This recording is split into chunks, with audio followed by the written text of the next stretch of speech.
Olá, amigos! Bem-vindos a mais um vídeo. Já estamos aqui em clima natalino, entendeu? Então já deixa aí o seu like só por causa do nosso clima, do clima de todo mundo. Porque hoje vamos falar sobre o pequeno polegar. Por que esse nome? Qual é a história dessa criaturinha? Compartilha esse vídeo também e se inscreve lá no meu Instagram, porque eu sempre posto dicas, resumos, entre outras coisas. Bom, a versão que eu vou trazer para vocês do Pequeno Polegar é do Charles Perrault e conta a história de um casal de lenhadores que tinham 7 filhos. O filho mais novo, ele era muito doente, frágil, não falava e como ele era muito pequeno, deram o nome de Pequeno Polegar, porque ele era pequeno como um polegar. Só que aí veio uma época de muita fome, muita pobreza, né? Como o casal de lenhadores já era muito pobre, eles resolveram abandonar seus filhos no meio da floresta, porque eles não tinham condições de alimentar todo mundo. Só que o Pequeno Polegar, apesar de falar pouco, ele era muito atento a tudo que acontecia à sua volta. E ele escutou o plano dos pais de abandonar eles. Então o que o Pequeno Polegar fez? Foi no rio, catou um monte de pedrinhas. Enquanto os pais conduziam os filhos para o meio da floresta, o Pequeno Polegar foi fazendo uma trilha com as pedrinhas para ele saber o caminho de volta para casa. E aí, né, quando os pais abandonam eles lá no meio da floresta, os irmãos entram em desespero, estou abandonado. Aí o Pequeno Polegar, não se aflige, eu sei o caminho de volta para casa. E eles acabam voltando. Quando eles voltam, os pais recebem uma visita de um mercador que paga uma dívida que estavam devendo a eles, e eles têm dinheiro, conseguem comprar comida, e aí a família se reúne novamente. Mas quando a comida e o dinheiro acabam, eles ficam na miséria de novo, e os pais decidem mais uma vez abandonar os filhos no meio da floresta. O Pequeno Polegar ele descobre de novo, e dessa vez ele faz trilha com pedacinhos de pão. Só que aí os passarinhos vêm e comem as migalhas e eles se perdem na floresta de verdade. Perdidos lá, acabam encontrando a casa de um ogro. Quem atende é a esposa do ogro e ela fala, menino, não fica aqui não, porque quando o marido chegar ele vai querer devorar vocês. E aí os meninos falam, olha, se nós ficarmos presos no meio da floresta, nós seremos devorados pelos lobos. Então, entre ser comido pelos lobos e pelo seu marido, a gente prefere ser comido pelo seu marido.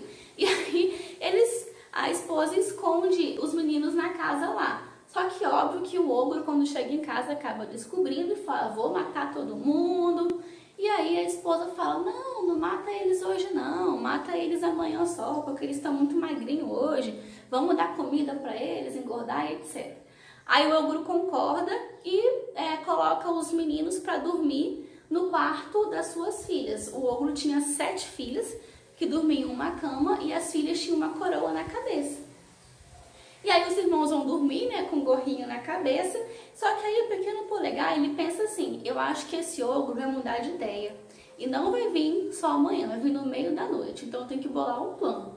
E o plano que ele bola? Ele vai na cama das filhas do ogro, pega a coroa que elas estavam usando e coloca na cabeça dos seus irmãos. E pega o gorro que os irmãos estavam usando e põe na cabeça das filhas do ogro.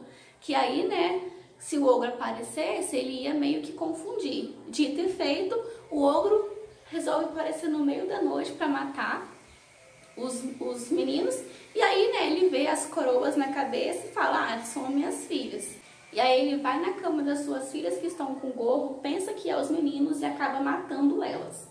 E vai dormir. E aí nisso o Pequeno Polegar acorda seus irmãos e eles se mandam dali, saem correndo no meio da floresta.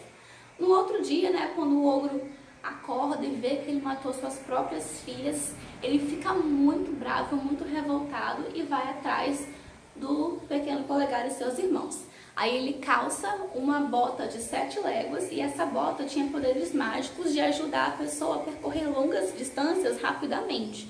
Então por isso o ogro logo acaba chegando perto dos meninos, né? Só que os meninos, eles se escondem debaixo de uma pedra e o ogro não vê eles. E aí o ogro, né, cansado da viagem, tira um cochilo bem nessa pedra. E aí o Pequeno Polegar fala para os seus irmãos irem embora, que estavam perto de casa já. Enquanto isso, o Pequeno Polegar tirou a bota de 7 léguas do ogro e calçou em si próprio. E aí a bota magicamente encolheu para caber no Pequeno Polegar. E o que ele faz? Ele volta para a casa do ogro e fala para sua esposa, no caso a esposa do ogro, que uns assaltantes prenderam o ogro e falaram para ele dar todo o ouro que ele tinha, senão iriam matá-lo. E que o ogro enviou o pequeno polegar até a casa para pegar o ouro com a sua esposa e que a prova disso eram as botas que o ogro tinha emprestado. Aí a esposa vai lá e dá todo o ouro que eles tinham para o pequeno polegar e o pequeno polegar vai para sua casa viver feliz para sempre com a sua família que o acolhe de bom grado. E aí temos a moral da história que está no final do conto, que é: muitos filhos são dádivas que só enobrecem. Se são altos e fortes, bonitos e graúdos, lindos pimpolhos que a todos enternecem. Mas se um só deles é gago, vesgo ou mudo, toda a gente o maltrata, rejeita, humilha. Às vezes é esse pirralho, contudo, que traz a fortuna para toda a família. Bom, como eu falei, esse conto foi escrito em 1960, início da França moderna, e o autor retrata neste conto uma das piores crises demográficas francesas, que foi a peste e a fome. E aí, a mortalidade infantil naquela época era altíssima e era muito comum as pessoas abandonarem seus filhos na floresta, porque elas não tinham como alimentá-los. E, como eu falei, né, houve toda uma preocupação em se preservar a infância e a unidade familiar. Então, a moral da história, ela vem nesse sentido também, né, de tipo assim, preserve seus filhos, mesmo que eles não sejam saudáveis, porque é esse seu filho debilitado que pode trazer fortuna, te ajudar a sair dessa crise. E outra característica dos contos de fadas é recompensar as virtudes e castigar os vícios desenfreados.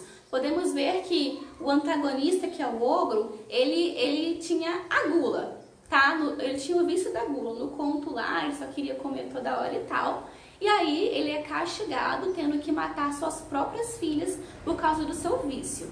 Temos também uma outra interpretação que é do Bruno Oliveira. As referências estão aqui na descrição do vídeo. Que ele fala que esse conto tem um protagonista com características baixas. Ele mente, rouba, infringe dor e dano às outras pessoas só para interesses próprios, né? Só para se dar bem. Então esse conto ele vem instruir a criança a não se entregar ao desespero e à comodidade, mas ela desenvolver suas habilidades de astúcia e inteligência para que ela possa sobreviver num mundo tão hostil quanto o mundo do pequeno polegar, que também é o mundo dos adultos, né? Quando eles estão lá na floresta, os seus irmãos se entregam ao desespero, mas o pequeno polegar não, porque ele já tinha toda uma astúcia por trás, por isso ele conseguiu se safar e se dar bem. Então, todas as manifestações do medo que tem nesse conto, né, o medo do abandono, o medo da floresta, dos adversários, ele vem para ilustrar a mensagem de que o leitor não deve se dar por vencido, que por mais que ele seja fraco, que ele seja o menos querido por todos, o mais debilitado, se ele desenvolver as suas capacidades, como a inteligência, a astúcia que eu já falei, ele vai conseguir se dar bem e ele vai conseguir derrotar os seus adversários. Bom, gente, então o vídeo de hoje fica por aqui. Eu espero que vocês tenham gostado e até o próximo vídeo. Tchau!